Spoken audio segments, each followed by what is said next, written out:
La llegada de los extraterrestres. Antonio Pinto Renedo. Copyright autor, maquetación y diseño de cubierta. Antonio Pinto Renedo. Publicado en marzo de 2011. Prólogo.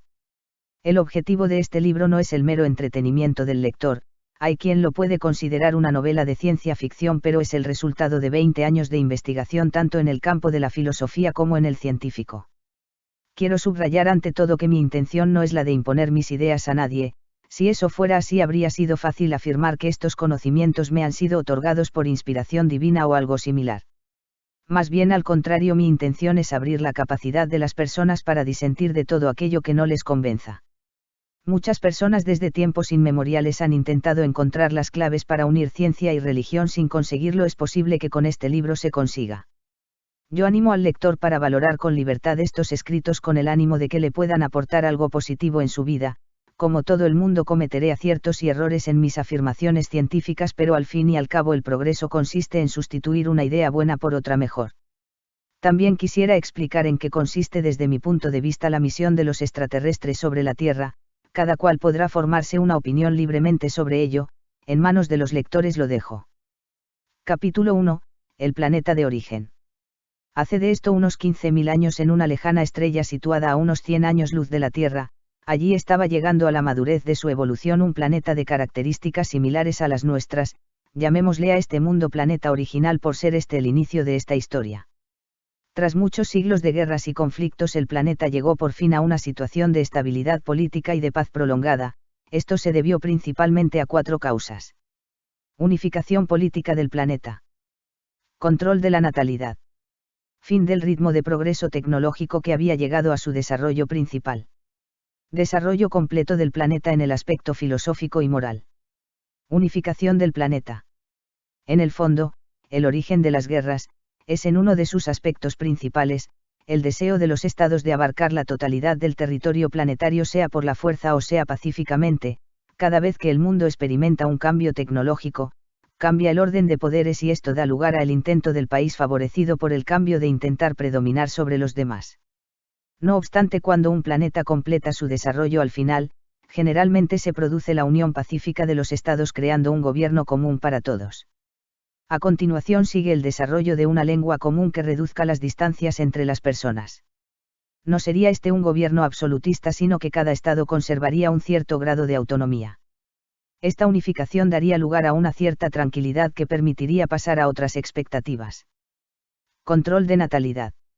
Es imposible que un planeta que es limitado en el espacio geográfico se pueda permitir el lujo de tener un crecimiento demográfico ilimitado. En el siglo XX y después, esto provocó profundas demagogias entre quienes sostenían que era necesario un control de natalidad y quienes decían que el planeta siempre absorbería cualquier incremento de población.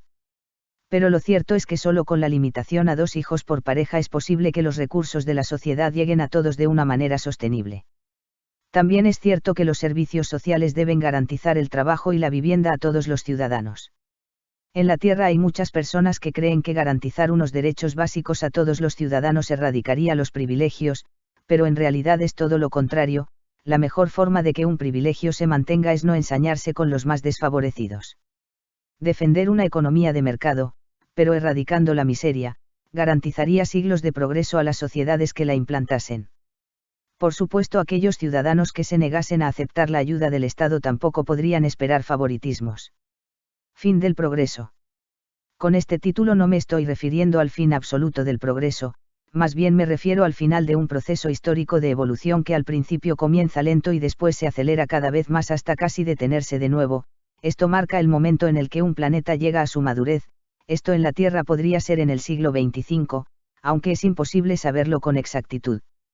El fin del progreso tecnológico es seguido por el progreso moral, puesto que este es más complejo que el anterior. Progreso moral.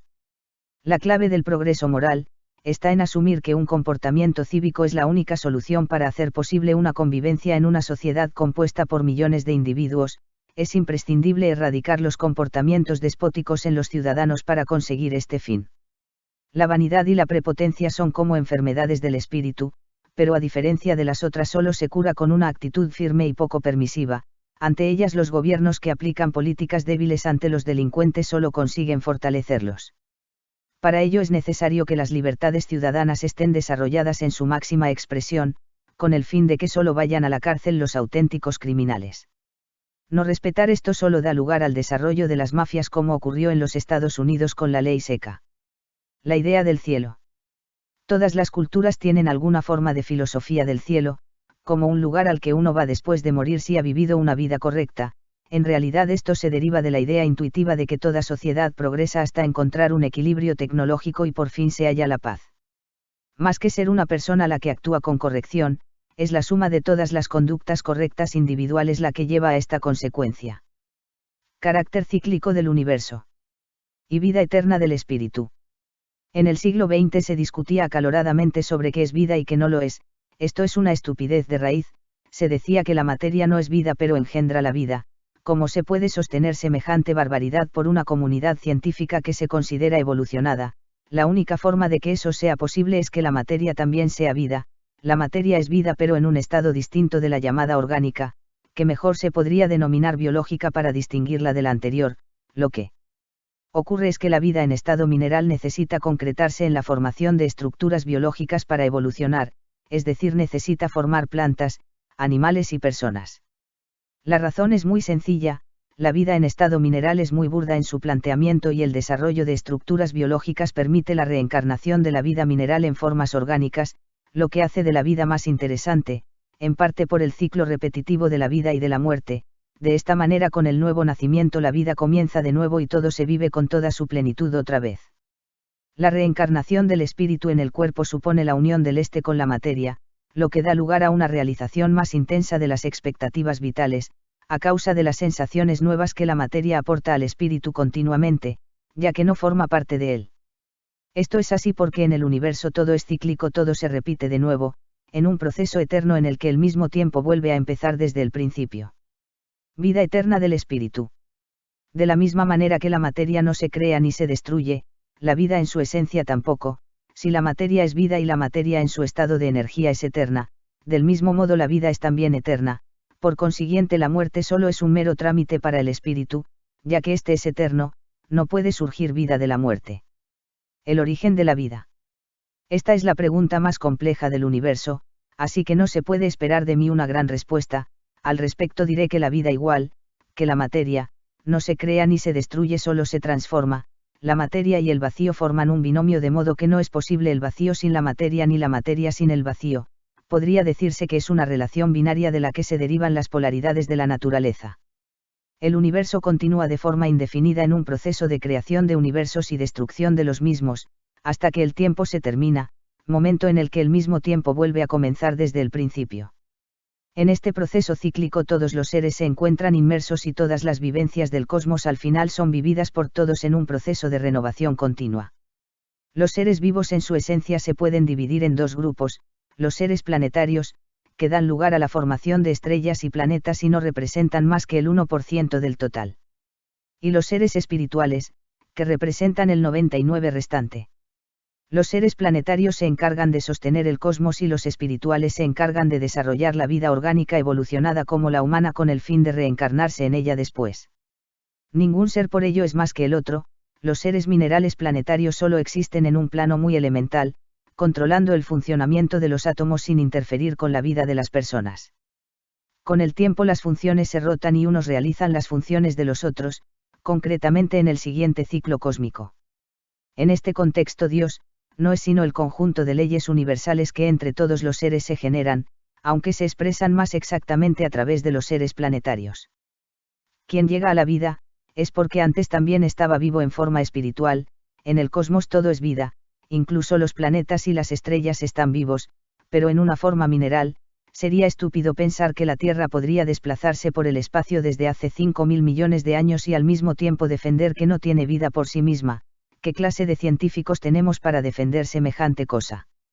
También son ingenuos quienes se preocupan de conseguir la vida eterna del cuerpo, no se dan cuenta que ya tienen un espíritu que lo es. La filosofía de justicia. El descubrimiento por parte de la sociedad de la naturaleza cíclica del universo, así como llegar a la convicción de la vida eterna del espíritu, daría lugar a una revolución en el aspecto moral de la humanidad. La cuestión es muy sencilla: ¿qué sentido tiene recurrir a la violencia siempre y cuando la naturaleza cíclica del universo hará que algún día todos vivamos las mismas situaciones en la vida? Cuando el universo comience de nuevo, las experiencias vitales se invertirán y cada ser humano vivirá las experiencias del otro. En el cosmos todo lo que existe tiene vida, incluso los planetas son seres vivos en cierto modo, y la vida es eterna puesto que la vida es energía. A través de la repetición indefinida del universo todos viviremos todas las experiencias. En este caso ya no tiene sentido perjudicar a nadie, puesto que esto se volvería contra uno mismo. Esto no quiere decir que el carácter cíclico del universo sea la única forma de hacer justicia, puesto que la justicia que podríamos llamar policial, representa la forma más obvia de castigar las conductas incorrectas. Podría decirse que la justicia policial, es decir, la que se hace con carácter inmediato a través de la defensa propia, o la que se lleva a cabo a través del Estado, representa hasta un 85% de lo que se puede hacer en el aspecto de la justicia. Es en este aspecto donde conviene erradicar de la sociedad los comportamientos despóticos y la vanidad en los seres humanos, enseñando desde la infancia que un comportamiento cívico es fundamental si se quiere mantener cohesionada una sociedad compuesta por millones de habitantes en el conjunto de las ciudades. Lo que aporta el carácter cíclico del universo es eliminar aquellos flecos que pudieran quedar si se plantea el concepto de la justicia desde el otro modo, dando así lugar a lo que podríamos llamar justicia total. Es cierto que se puede llegar muy lejos con educación y progreso en este campo, pero queda en manos de cada uno considerar si ambos conceptos de justicia son ciertos o solo uno. Esto daría lugar a la llegada de una auténtica democracia a la sociedad, en la que el ciudadano ya no se limitaría a emitir un voto cada 4 años, sino que más bien decidiría todas y cada una de las leyes. Capítulo 2. El viaje. A partir de este punto el planeta alcanzó una gran estabilidad y comenzó a plantearse su expansión por el espacio. Dicho esto, hay que aclarar que en el cosmos solo existe una especie evolucionada que es la humana, no existen multitud de especies inteligentes como se nos hace ver en las películas de ciencia ficción. De la misma forma que si se tira una piedra al agua ésta desciende hasta el fondo por ser más densa, del mismo modo en un planeta en evolución al final solo la especie humana triunfa, porque es el modo más exitoso de desarrollar una especie plenamente. Es en este momento, cuando el planeta original descubrió la Tierra y se establecieron planes para enviar una expedición a ella, los motivos serían principalmente dos. Por un lado, estudiar la evolución terrestre y compararla con la suya propia. Y por el otro, aportar lo que fuera posible a la evolución humana, pero sin injerencias, es decir, de una forma indirecta para que la Tierra se desarrolle por sí misma. Un planeta perdería su libertad si se le impusiera las ideas, la Tierra tiene que encontrar su propio camino. Para este viaje se utilizaron las llamadas naves multigeneracionales, es decir, naves en las que sus tripulantes se casarían y tendrían hijos, viviendo una vida normal hasta llegar a su destino. En contra de lo que se cree en la Tierra, no es necesario que una nave espacial viaje muy rápido por el espacio para llegar a un planeta, la clave no está en la velocidad, sino en las condiciones de vida en la nave. En la Tierra la gente no concibe los viajes espaciales más que como unos viajes rápidos y sobre todo en naves pequeñas. En realidad para los viajes interestelares son necesarias naves de hasta varios kilómetros de tamaño, formando una comunidad espacial. Estas naves no superarían el 15% de la velocidad de la luz, solo las partículas energéticas alcanzan la velocidad de la luz. Cuanto más inerte y material es un objeto, más lento resulta. Por eso esta velocidad sería la velocidad de crucero de las naves más rápidas. Mediante el uso de la energía nuclear, la nave se aseguraría un suministro indefinido de energía durante todo el trayecto. No olvidemos que en el espacio esta es la única energía que se puede utilizar. Por hallarse la nave muy lejos del Sol, el viaje así podría durar varios siglos, siendo la vida igual que en el planeta de origen. La expedición podría contar con unas 20.000 personas en una decena de naves. El periodo en el espacio. Como ya he comentado anteriormente, los viajes espaciales no se caracterizan por la velocidad a la que se desplazan las naves. En los viajes interestelares no se puede hablar en periodos de años sino de generaciones. Lo normal es que cuando una expedición llega a su destino, hayan pasado un mínimo de 30 años en los viajes más cortos, desplazándose a la velocidad de crucero del 15% de la velocidad de la luz. Para que esto sea posible no se puede utilizar cualquier tipo de nave, puesto que son necesarias naves ciudad de grandes dimensiones, con las que poder llevar el mismo tipo de vida que tendrían en la Tierra, una comunidad espacial de unas 10 naves cuyas dimensiones oscilarían entre los 200 metros y el 1,5 kilómetros.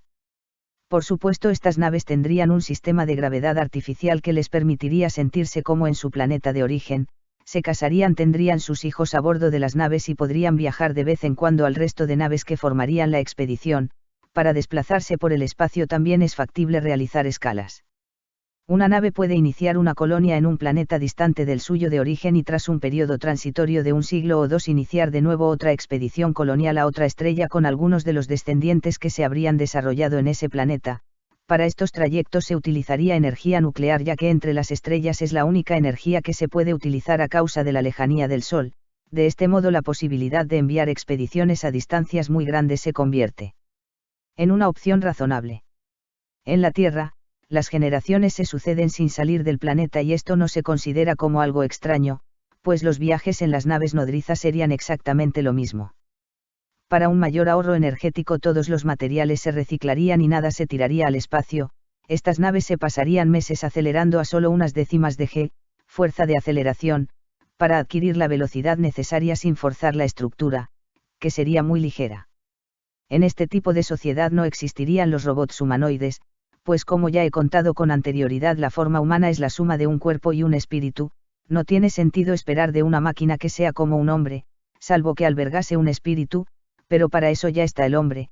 Los robots son más bien una forma de jugar con la idea de la esclavitud, que desde mi punto de vista es del todo reprochable. Las materias primas. La comida. Para la obtención de alimentos estas naves no necesitarían llevar plantas o animales a bordo, puesto que esta es una forma primitiva de plantearse el abastecimiento. Más bien esto se consigue mediante la producción de forma sintética. Esto no significa que se trate de tomar pastillas, los alimentos tendrían las mismas características o similares a las obtenidas a partir de las plantas, pudiéndose fabricar vitaminas, proteínas o fibra de un modo artificial. Los aparatos.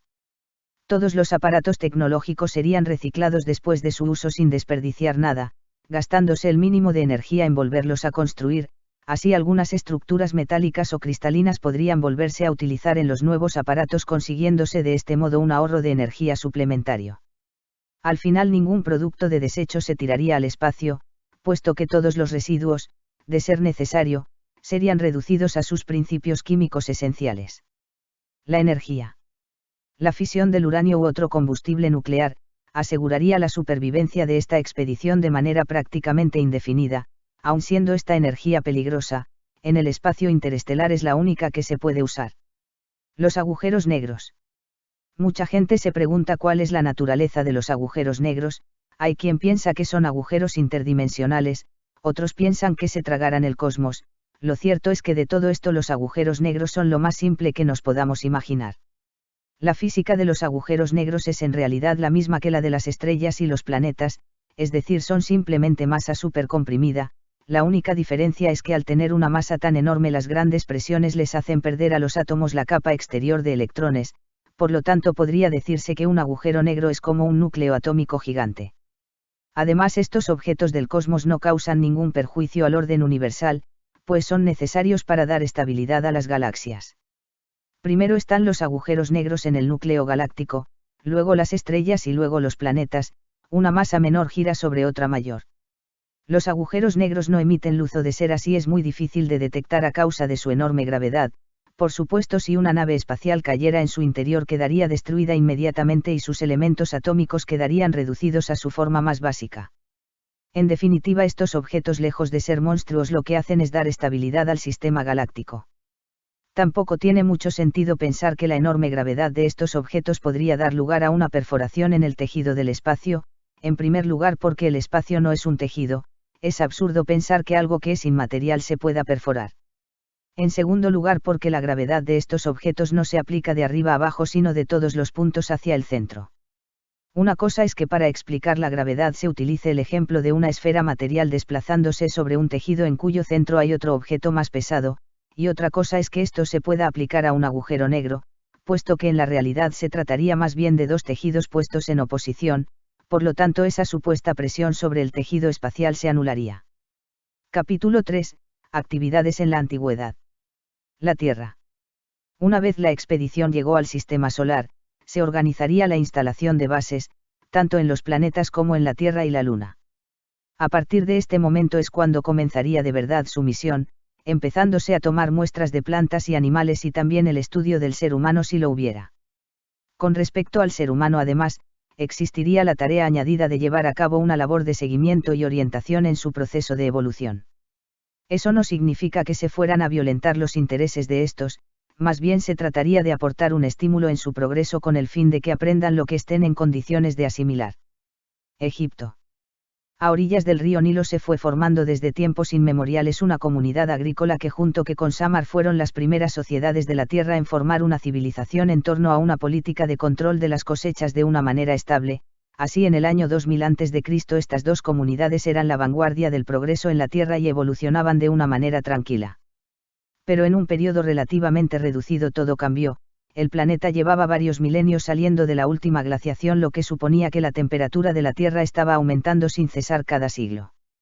A causa de esto, todo el norte de África comenzó a desertizarse con rapidez, lo que llevó a miles de pequeños ganaderos y agricultores a emigrar a Egipto como única forma de sobrevivir. Esto fue aprovechado por los sucesivos faraones para conseguir una mano de obra barata y poder así desarrollar su delirante idea de construir las sepulturas gigantescas que fueron las pirámides. Este cambio climático es la razón principal de que la civilización haya ido pasando paulatinamente del sur al norte y ha sido la causa principal de los cambios históricos.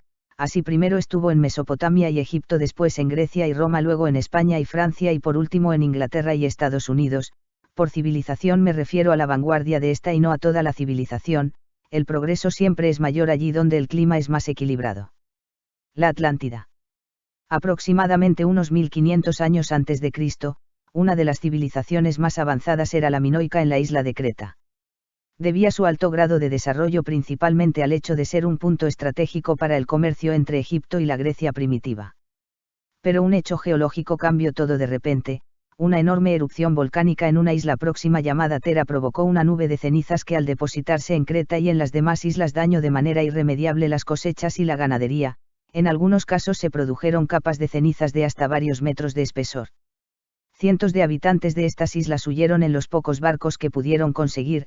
El último recuerdo que les quedó fue la visión de su isla desapareciendo bajo las aguas del mar. Por supuesto, esto solo fue un fenómeno óptico causado por la curvatura de la Tierra.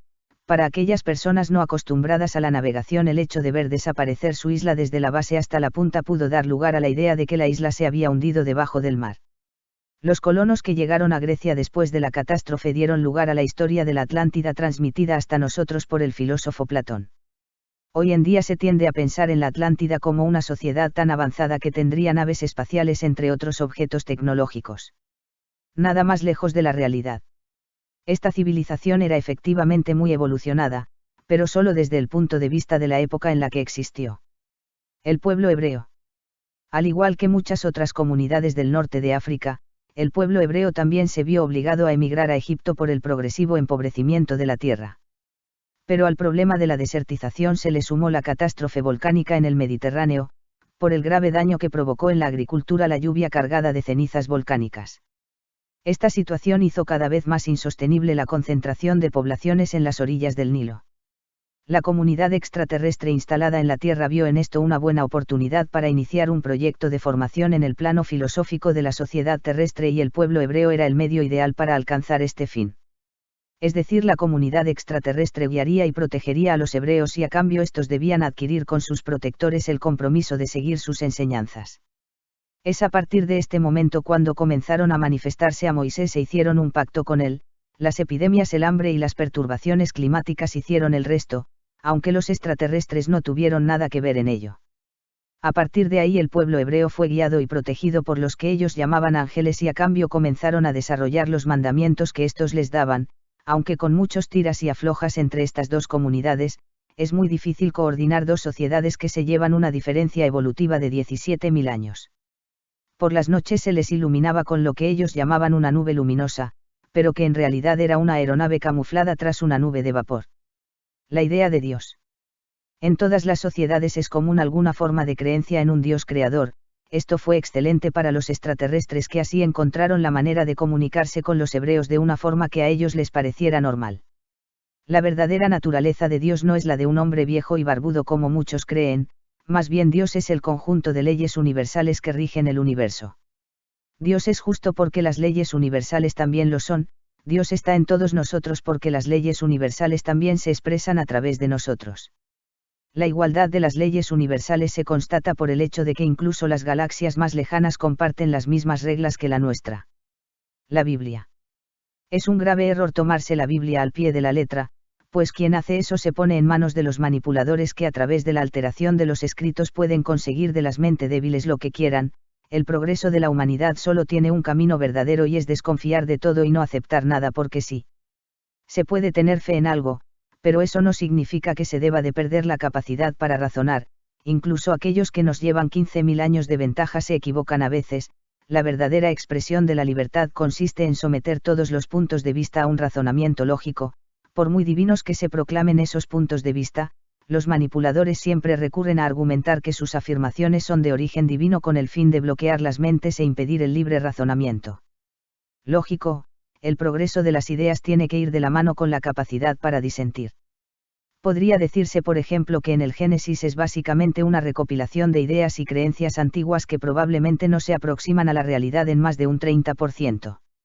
La Biblia hoy en día, podría no contener más de un 60% de los hechos que realmente ocurrieron, y no solo porque se hayan podido manipular los escritos con posterioridad, sino desde el mismo comienzo. Esto es posible. Entonces, ¿cómo se puede distinguir lo verdadero de lo falso? Ahí es donde entra la capacidad de razonamiento y las pruebas científicas. Aunque se debe tener en cuenta, que la filosofía no tiene un proceso de demostración como las clásicas pruebas físicas, por eso es una ciencia más difícil que las demás. El principal interés de los extraterrestres era impulsar la idea de la justicia y la convivencia como principal elemento de su religión, pues es el elemento esencial para poder coordinar grandes grupos de población. También era importante impulsar el monoteísmo como instrumento de progreso hacia la idea de un Dios coordinador, porque es lo más semejante que existe a las funciones que hacen las leyes universales en el cosmos. A través de los profetas como Ezequiel, los extraterrestres iban moldeando la cultura que más tarde se convertiría en el cristianismo. Algunas intervenciones en la Biblia. La columna de fuego. El día que se erigió la morada, la nube cubrió a esta, es decir, el tabernáculo del testimonio, apareciendo sobre la morada como fuego, desde la tarde hasta la mañana.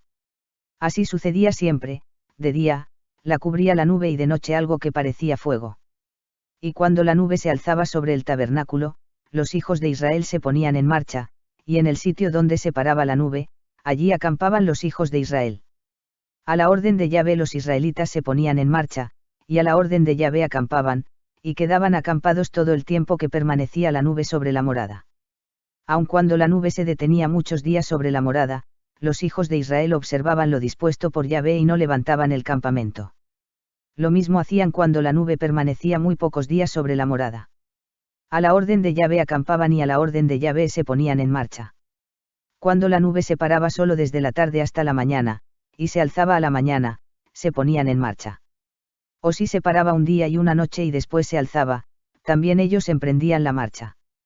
Si la nube permanecía 2 días o un mes o un año sobre la morada, mientras quedaba sobre ella, continuaban acampados los hijos de Israel y no se movían, mas al alzarse la nube, se ponían en marcha.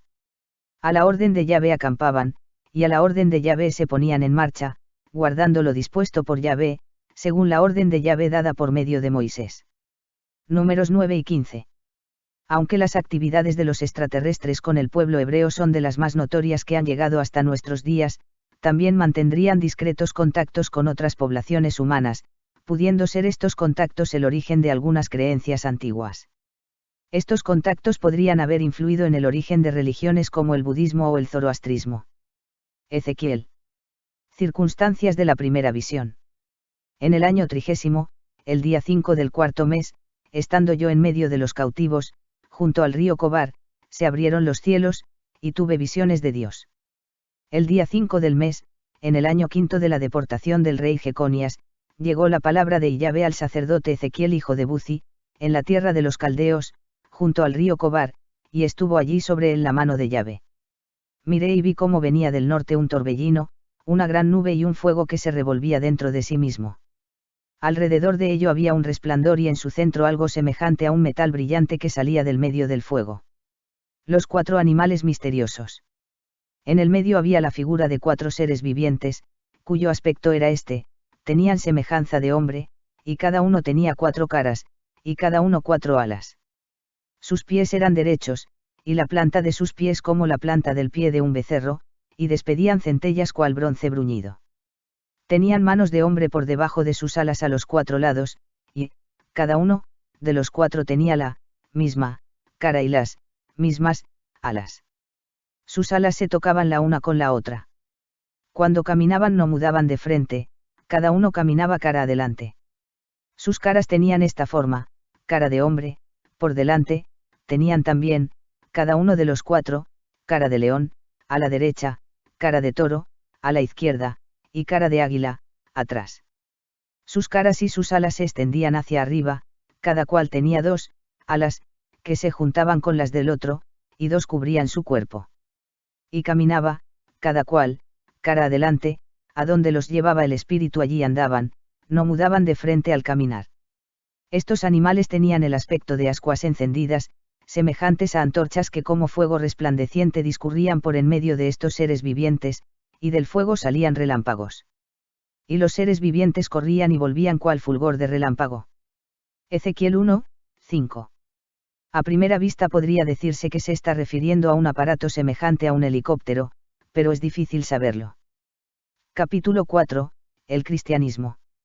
El gran dilema de la historia es considerar si Jesús es un ser divino o humano, quizás porque tendemos a confundir las ideas con las personas que las transmiten. Podría decirse que las ideas de Jesús eran de origen divino, pues todo aquello que es verdadero y positivo para la sociedad lo es por naturaleza. En cuanto a la hipótesis de si Jesús tenía un origen divino, mi opinión es que realmente procedía de la comunidad extraterrestre asentada en la Tierra, aunque luego reencarnado su espíritu en un hombre terrestre. Antes de esta misión Jesús en su mundo no sería distinto del resto de seres que formarían esa expedición, siendo esta una misión para la cual todos estarían igualmente preparados. En cualquier caso, la hipotética divinidad de Jesús no hay que buscarla en él como hombre sino en sus enseñanzas. La gran pregunta es si el hombre del siglo XXI está realmente preparado para aceptar a un Jesús menos divino y más humano. El nacimiento de Jesús. Desde mi punto de vista, el nacimiento de Jesús se produjo de una manera totalmente natural, no nació de una mujer virgen, sino que fue concebido como el resto de las personas. De hecho, prácticamente no se conoce nada sobre los verdaderos hechos de la vida de Jesús. Con posterioridad se añadieron cosas con el fin de hacer más convincentes los relatos a una sociedad que estaba obsesionada con los aspectos materiales de la vida. Un hombre que trataba salvar nuestro espíritu no resultaba muy interesante, cuando lo que preocupaba a los hebreos era las luchas contra los romanos y ganarse el pan de cada día con dificultad. La estrella de Belén. Esta es otra historia que se inventó con posterioridad, con el fin de dar a Jesús un aspecto más divino o de mayor importancia, relacionándolo con reyes o magos de Oriente.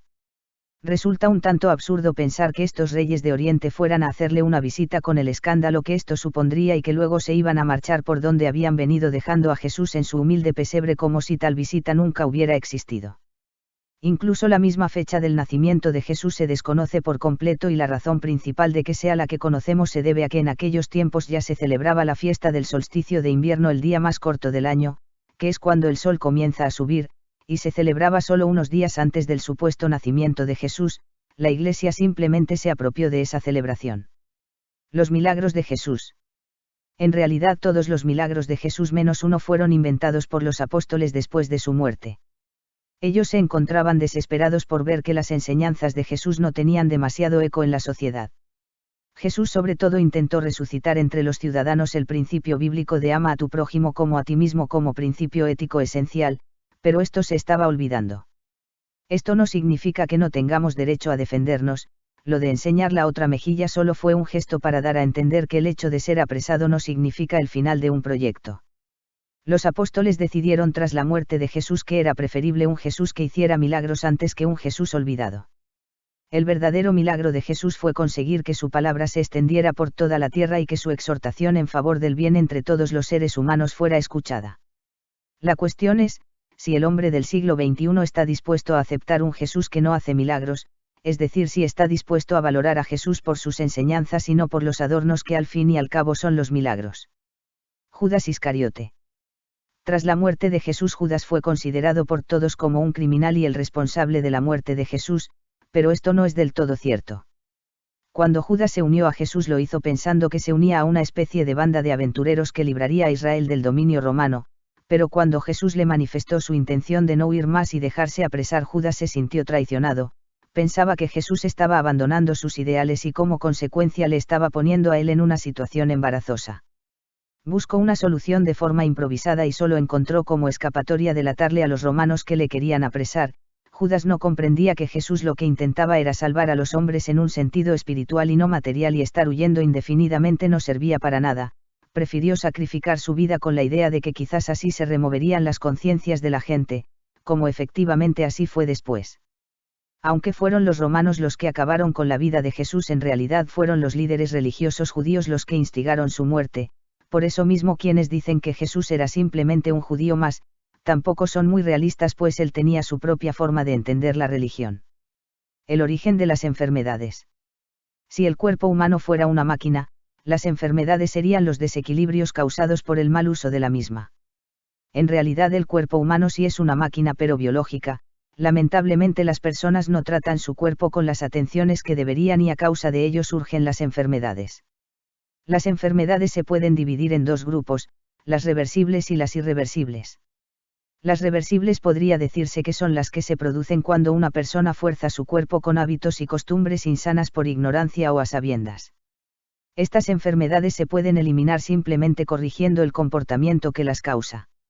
Las enfermedades irreversibles son aquellas que son causadas por elementos ajenos a la persona, como las sustancias químicas o radiactivas que entran en contacto con el cuerpo sin saberlo, y que siguen un proceso de empeoramiento sin que los hábitos de la persona lo puedan remediar. Eso no significa que estas enfermedades no se puedan erradicar, pero ya depende más bien de la cirugía y otros tratamientos. Es lamentable que, siendo el 85% de las enfermedades de tipo reversible, los médicos no hagan suficiente hincapié en el cambio de hábitos de los enfermos y se acomoden con facilidad a recetar un producto químico que en muchos de los casos lo único que hacen es empeorar las enfermedades.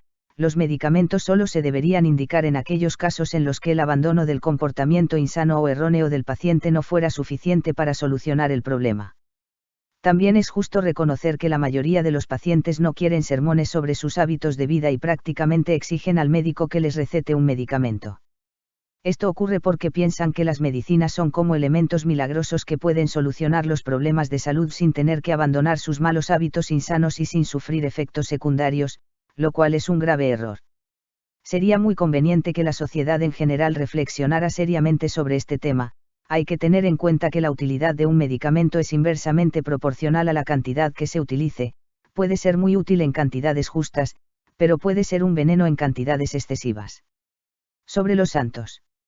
Si Jesús supiera lo que luego se hizo con sus seguidores, seguramente se habría escandalizado, pues crear toda esa mitología en torno a los apóstoles y demás es justo lo contrario que Jesús quería predicar. La adoración a vírgenes y santos no es más que una forma de resucitar la vieja costumbre del politeísmo. Solo a Dios hay que adorar, porque solo Dios es diferente, todos los demás al fin y al cabo son seres humanos y divinizarlos solo lleva al politeísmo. La resurrección de Jesús. En mi opinión, Jesús nació como el resto de los seres humanos y su muerte tampoco fue distinta. Después de morir su espíritu abandonó su cuerpo, puesto que el espíritu es inmortal, pero no solo en su caso, sino en todo ser viviente del cosmos, porque la vida es eterna para toda criatura viviente y para la materia. La vida en su esencia espiritual es energía y como la materia tampoco se crea ni se destruye, solo se transforma. Posiblemente tras la muerte de Jesús el cuerpo fue retirado de la sepultura por los apóstoles con el fin de evitar que fuera profanado. Dios y el diablo. Como ya he dicho, la verdadera naturaleza de Dios no es la de un viejo barbudo como mucha gente cree. Dios es en realidad el conjunto de leyes que rigen el universo, leyes que también actúan a través de cada ser viviente.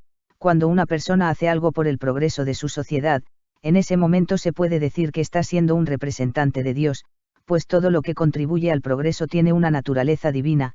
El diablo no tiene una existencia material, puesto que no es un ser vivo como tal, sino que existe a través de las personas.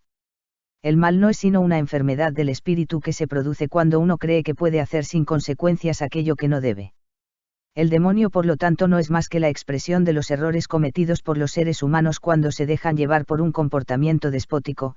La cura es fácil, proporcionarles un castigo en la misma magnitud del delito cometido, porque si no es así, el criminal se acrecienta. En este contexto el infierno no sería más que las consecuencias negativas de nuestros propios errores y no un mundo aparte como los mitos afirman. Fantasmas y videntes. Durante siglos ha existido la polémica sobre qué son los fantasmas. En realidad, es en lo que nos convertimos después de la muerte del cuerpo físico. Como ya dije anteriormente, el espíritu tiene vida eterna y tras la muerte del cuerpo lo abandona y permanece durante un tiempo transitorio en un entorno espiritual que puede variar de unos casos a otros. Dependiendo de los sucesos que ocurrieron antes de la muerte, el espíritu se puede sentir ligado al mundo que dejó, pues no es un ser insensible. Esta es la causa de las visiones de los fantasmas. En algunas ocasiones el espíritu después de morir se niega a abandonar el lugar donde vivió, porque cree que en realidad todavía sigue vivo su cuerpo. Este proceso podría finalizar con la reencarnación en un nuevo cuerpo, por parte de este ser. Esto no pasaría si la sociedad de la que procede no fuera tan materialista y se enseñara a los niños desde la infancia la existencia eterna del espíritu. La evidencia no tiene nada de misterioso, pues nace de la propia inercia de la naturaleza, del mismo modo que un automóvil que adquiere una determinada velocidad tiende a seguir en la misma dirección que tenía. Los acontecimientos humanos también, no cambian porque sí. Hay personas que tienen más sensibilidad que otras y pueden llegar a intuir los hechos venideros de una forma que puede parecer sorprendente, pero simplemente deduce los acontecimientos a causa de su especial sensibilidad. Estamos acostumbrados a ver la predicción meteorológica en los medios de comunicación y nos parece algo normal, pero no es más que otra forma de evidencia. La diferencia es que en este caso se utilizan medios técnicos y en el otro caso la sensibilidad, pero se basa en lo mismo, la capacidad para deducir los hechos venideros. La astrología en cambio resulta menos convincente, pues su origen nace en la adoración a los planetas como si fueran dioses. Realmente solo el Sol y la Luna tienen influencia sobre nosotros, el Sol por su masa y energía, y la Luna por la débil atracción que ejerce sobre la Tierra. Es cierto que pueden perturbar algo el ritmo vital del ser humano, pero no del modo que dicen los astrólogos. Religión y democracia. Una de las grandes polémicas actuales es si en un sistema democrático se debería enseñar religión en las escuelas. La causa principal es que los estadistas consideraron que al existir organizaciones privadas religiosas, éstas se deberían hacer cargo de la enseñanza moral. Pero esto es un gran error, puesto que la enseñanza filosófica y moral es tan importante como las demás. Más bien es al contrario, son las organizaciones religiosas privadas las que no son necesarias en una sociedad moderna, puesto que estas enseñanzas se pueden aprender en el colegio y a través de los libros. Por ello, es necesario que la enseñanza en las escuelas esté libre de la injerencia de las organizaciones religiosas, y se organice entre las asociaciones de padres y el Ministerio de Educación. La verdadera democracia. La democracia moderna comenzó con la Guerra Civil Inglesa de 1642, pero esta tentativa de democracia no tenía verdaderamente el interés de dar el poder al pueblo, sino más bien arrebatárselo a los señores feudales y terratenientes y otorgarle a la emergente clase burguesa el poder que según ellos le correspondía. De este modo se produjo la asociación entre la burguesía y la clase obrera, que con el tiempo dio lugar a un modelo de democracia a medias, en la que los ciudadanos simplemente son consultados una vez cada 4 años, sin tener prácticamente más poder de decisión. Una verdadera democracia sería un sistema en el que los ciudadanos no elegirían simplemente a los gobernantes, sino que se decidirían todas y cada una de las leyes a través de un formulario que se rellenaría cada mes. Este procedimiento daría lugar a una auténtica democracia en la sociedad que la tuviera. Mediante el uso de métodos como Internet, los ciudadanos podrían estar comunicados de continuo con el Estado y emitir su voto. Así solo las leyes que contaran con la aprobación de la mayoría saldrían adelante. Capítulo 5. El descenso. Mucha gente se pregunta, si los extraterrestres están aquí, ¿por qué no se presentan abiertamente? La razón es muy sencilla: porque el ser humano no está preparado para el choque psicológico que esto supondría. Otra de las razones es que los extraterrestres no quieren interferir en el ritmo de evolución de la Tierra más que de una forma indirecta, con el fin de que los habitantes de este planeta lleguen a la madurez por sí mismos. Muchas veces la gente dice que Dios no existe porque permite las guerras o crímenes, pero si los seres superiores interfirieran en esas cuestiones, lo que tendríamos no sería justicia divina, sino una dictadura, y el precio a pagar por esa forma de paz sería muy elevado, pues supondría la pérdida de libertad. La humanidad tiene que progresar por sí misma, sin injerencias exteriores. Si los extraterrestres se mostraran abiertamente antes de tiempo, provocarían una conmoción en el orden de valores y las personas no sabrían en qué creer. el progreso lleva aparejado demasiados cambios como para que estos se produzcan de golpe. Si lo hicieran así serían unos inconscientes. Muchos de los principios que ahora representan la sociedad moderna caerían con estrépito y la gente se sentiría desconcertada. El progreso tiene que ser algo paulatino en la medida que la humanidad sea capaz de asimilarlo. Mientras tanto ellos realizan funciones de asesoramiento a algunas personas y se dejan ver de vez en cuando con los llamados platillos volantes y así van familiarizando a la gente para el encuentro final. En realidad, como ya he dicho, todos los extraterrestres tienen forma humana como nosotros, pues es esta la forma más evolucionada que hay en el cosmos. La prueba la tenemos en que es la única que ha tenido éxito en la Tierra. En la escala evolutiva lo primero que se produce es el progreso de la técnica, que por muy difícil que sea es más sencilla que el progreso moral y filosófico. Solo cuando la técnica alcanza un alto grado de desarrollo, comienza a completarse el plano espiritual que es posterior. Solo entonces los mundos se pueden considerar realmente maduros. Sería traumático para muchas personas si los extraterrestres llegaran y nos dijeran que la mitad de nuestras más importantes creencias son tonterías. Esto es lógico en un sistema de evolución donde hay un proceso de sustitución de ideas continuo. Es mejor que la Tierra lo vaya encontrando la verdad por sí misma en el momento más oportuno. Roswell y los marcianitos. En 1947 en Roswell, Nuevo México, Estados Unidos, se produjo un incidente que muchos consideraron como la prueba de la existencia de seres extraterrestres. Los militares decían haber capturado un platillo volante con sus ocupantes en el interior. A mi entender, ese es uno de los mayores disparates de la historia. ¿Cómo se puede pensar que unos seres que nos llevan miles de años de ventaja tecnológica, iban a dejar que los terrestres capturen uno de sus platillos accidentado? Con su elevada tecnología, no tardarían más que unos segundos en poner en marcha un programa de rescate y la aeronave dañada sería recogida con celeridad. La verdad es que en aquellos años la Guerra Fría estaba en su máximo apogeo y los norteamericanos estaban realizando en aquella región diversas pruebas con cohetes para iniciar el programa espacial Géminis.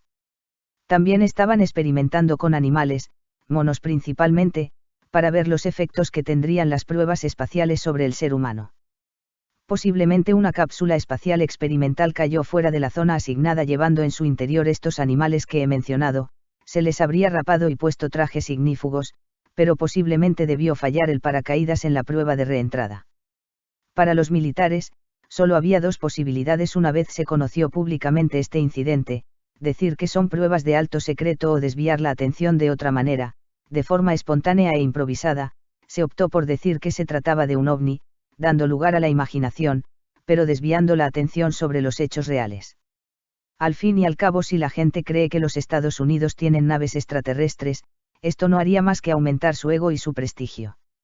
La única forma de que esto ocurra de verdad, es que los mismos extraterrestres entreguen una de sus naves de manera intencionada, y eso lo considero muy difícil.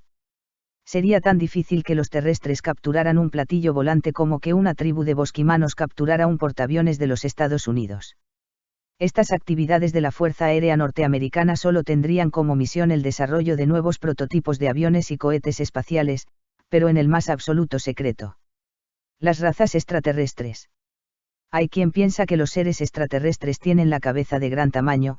Desde mi punto de vista esto es un disparate, ya que cualquier especie necesita tener todos los órganos de su cuerpo suficientemente proporcionados para poderse desenvolver. De hecho, el ser humano tiene una superficie cerebral mayor que el tamaño de su cráneo. Lo que ocurre es que se pliega sobre sí mismo con el fin de evitar que la cabeza adquiera una dimensión excesiva. Esto es lo que da al cerebro esa llamativa forma de nuez. Una posible explicación de ese aparente gran tamaño de su cabeza sería la utilización de un casco. Como ya expliqué con anterioridad, solo es posible la forma humana en las especies evolucionadas del cosmos, por ser esta la más adecuada para expresar de la mejor forma posible las expectativas vitales de un ser inteligente. Esto no significa que tengan que ser absolutamente iguales. Es razonable pensar que se puedan dar diferencias en aspectos como la estatura o corpulencia. En cuanto al número de planetas habitados que podría haber en el universo, se puede plantear un ejemplo sobre sus posibilidades. 100.000 millones serían las estrellas que existen en nuestra galaxia. 1.000 millones serían las estrellas que podrían tener planetas. 1 millón serían los planetas habitados.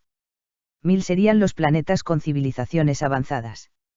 Es decir, que en este momento podría haber naves espaciales surcando el espacio, procedentes de 1.000 planetas originales, que a su vez podría generar miles de colonias en el conjunto de la galaxia. Y no olvidemos que solo hemos contado las estrellas de la galaxia Vía Láctea, pero hay millones de galaxias iguales. Esto demuestra lo efímero que resulta negar la existencia de vida inteligente fuera de la Tierra, y en cuanto a que hayan llegado aquí, hay que reconocer que tienen toda la historia para conseguirlo, es decir, que tienen el tiempo de su parte. También es equivocado pensar que solo los planetas con una atmósfera como la terrestre pueden ser colonizados. Quienes piensan esto es porque subestiman lo que se puede llegar a conseguir con la tecnología.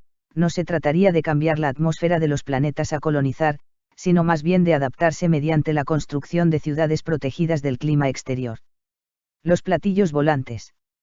Los platillos volantes son el instrumento principal para el desplazamiento de los seres extraterrestres por la Tierra y están diseñados principalmente para este uso exclusivo.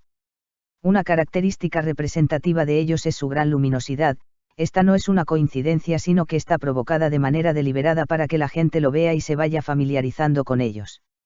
En algunos modelos, para conseguir la ingravidez, se baja la densidad interior de la nave utilizando altas temperaturas. Esta es una de las causas de su luminosidad. Estas naves no utilizan energía nuclear para su propulsión. Sería absurdo que teniendo el Sol tan cerca como fuente generadora de energía, fueran a utilizar este medio tan peligroso para la propulsión de sus naves. La energía solar es transformada en hidrógeno y oxígeno y luego utilizado este medio como combustible. Estas naves son todas de despegue vertical, llevando sus motores camuflados en el fuselaje. Es común en todos los mundos avanzados la desaparición de las alas como fuente de impulso elevador y no tardará la Tierra en seguir el mismo camino en el diseño de sus aeronaves. También existe el modelo de las llamadas naves cigarro, que son naves nodriza de unos 200 metros de largo. Estas naves flotan entre las nubes siguiendo las rutas de las corrientes atmosféricas casi sin gastar energía. Están recubiertas de un material fotosensible que les permite recoger la energía solar. En el caso de querer subir al espacio no necesitan llevar grandes cantidades de combustible, pues son izadas desde el espacio por medio de naves elevadoras láser. Estas naves se sitúan sobre los platillos a unos 150 kilómetros de altitud y cuando el platillo alcanza los 15.000 metros de altura emite un rayo láser infrarrojo de alta potencia que le suministra la energía necesaria para salir al espacio. Unas turbinas absorben el aire y lo expulsan acelerando hasta alcanzar grandes altitudes. Poco antes de abandonar la atmósfera apagan la propulsión láser y utilizan la química para la etapa final.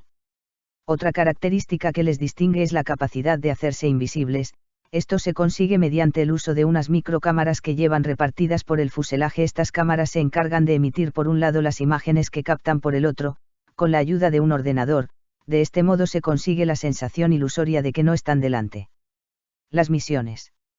La actividad principal de los extraterrestres en la Tierra es sobre todo el estudio del planeta, sus gentes y sus seres vivos en general. Es interesante estudiar las diferencias en el progreso de ambas civilizaciones. Nada más llegar al sistema solar instalaron bases en algunos planetas, la Tierra y la Luna.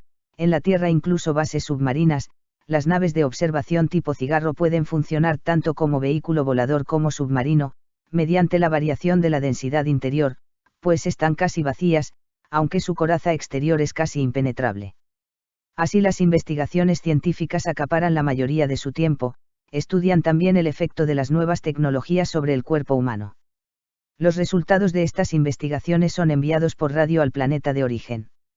La segunda actividad principal de esta expedición es en el plano guía hacia el ser humano. Se le intenta orientar hacia el progreso sin injerencias directas, con el fin de que asuma estos avances como algo natural. No se puede decir, sin embargo, que todas las llamadas abducciones se puedan atribuir a esta actividad, puesto que los servicios secretos de inteligencia de algunos estados podrían estar detrás de algunos casos. Tampoco es descartable que alguna empresa farmacéutica pueda haber participado en ello. La actividad extraterrestre en la Tierra es de naturaleza pacífica.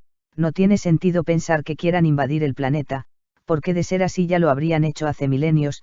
Además hay miles de planetas deshabitados en el cosmos y para ellos es fácil adaptarse a su atmósfera con su tecnología. La actividad misionera es una actividad importante pero discreta, siendo los hechos bíblicos los más representativos de esta actividad. Cuando el planeta esté moral y técnicamente preparado, se producirá el contacto definitivo entre ambas civilizaciones. El fin del mundo. Muchos dirigentes de sectas intentan conseguir el control de las personas mediante el miedo. Les asustan poniendo fechas a supuestos finales del mundo que nunca llegan. Esto solo tiene una finalidad, que es bloquear su capacidad de raciocinio mediante esta táctica.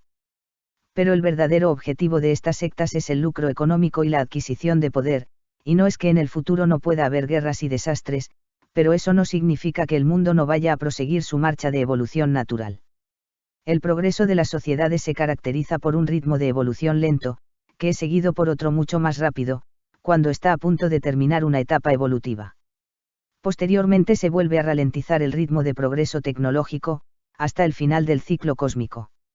Una vez un planeta llega a la madurez, pasa por una fase que comparado con una vida humana correspondería a su adolescencia, y en esta etapa el planeta sufre muchas convulsiones ideológicas y sociales. Una vez superado, el planeta adquiere una gran estabilidad y es cuando emprende de la forma más adecuada los viajes interestelares. Por consiguiente, esto nada tiene que ver con un fin del mundo, sino más bien con un cambio profundo en la sociedad, que la haga más madura en el cosmos. Es en este momento, cuando los seres extraterrestres se decidirán a descender abiertamente a la Tierra, porque entonces podrán considerar como iguales a los habitantes de este planeta. El universo habitado.